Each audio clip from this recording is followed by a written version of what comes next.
দেশের অর্থনীতি চাঙ্গা করতে চট্টগ্রাম সমুদ্র বন্দরের কার্যকারিতা ও রপ্তানি বাড়ানো সহ বেশ কয়েকটি বিষয়ে নীতিগত সিদ্ধান্ত হয়েছে। চট্টগ্রাম বন্দর ও কাস্টমস কর্মকর্তাদের সঙ্গে আজ বৈঠক শেষে একথা জানান অর্থমন্ত্রী আমির খসরু মাহমুদ চৌধুরী। চট্টগ্রাম থেকে প্রণবেশ চক্রবর্তীর প্রতিবেদন।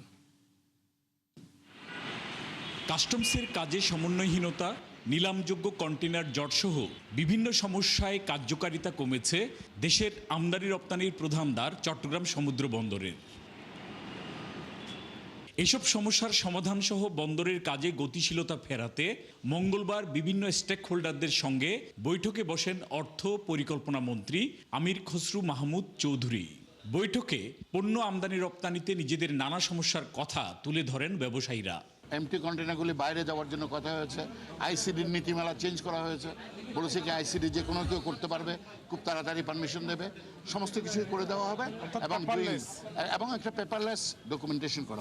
চট্টগ্রাম বন্দরে 10,000 কন্টেইনার নিলামের জন্য স্ট্যাক আপ হয়ে আছে, এটা আমরা আশা করি না, এবং যে প্রক্রিয়া কাস্টমসে চলছে আরও 10,000 কন্টেইনার স্ট্যাক আপ হবে।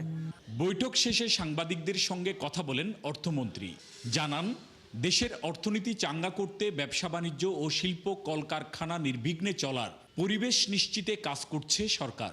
বাংলাদেশের অর্থনীতিকে চাঙ্গা করে জনগণের কর্মসংস্থান সৃষ্টি করা, আমাদের রপ্তানি বাড়ানো, আমাদের শিল্পায়ন বাড়ানো এবং ব্যবসার জন্য একটি পরিবেশ সৃষ্টি করা, যাতে করে ব্যবসায়ীরা কোনো বাধাগ্রস্ত না হয়ে তাদের কার্যক্রম পরিচালনা করতে পারে।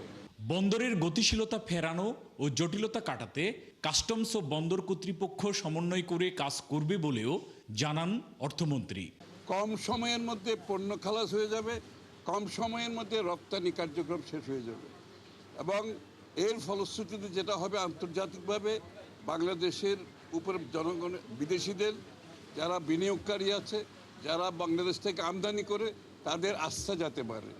দেশে বিনিয়োগের পরিবেশ নিশ্চিতের পাশাপাশি চট্টগ্রাম অঞ্চলের সকল উন্নয়ন পরিকল্পনা বাস্তবায়নে কাজ করছে সরকার। প্রণবেশ চক্রবর্তী, ৭১, চট্টগ্রাম।